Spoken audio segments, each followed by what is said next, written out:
Ferdino und Harris, wegen das meine Lieblingsrapper. Keine Zäune, uns Hip-Hop erhalten keine Zäune. Nein, die Mütze schräg und die Hose auf 8:30.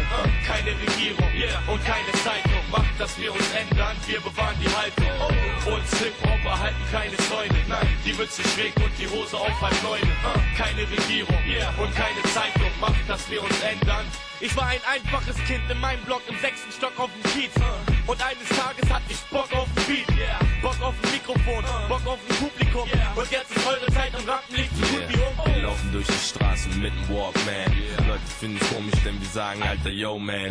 Wir erkennen uns am Style der Klamotten. Wenn wir Bullen sehen, wollen wir automatisch botten. Die ganze Nacht lang schreiben und aufnehmen und dann die Müdigkeit in der Schule auch. Hör mal die Bassline, hör mal die Drums, mach mal lauter. Bock auf ein Lied.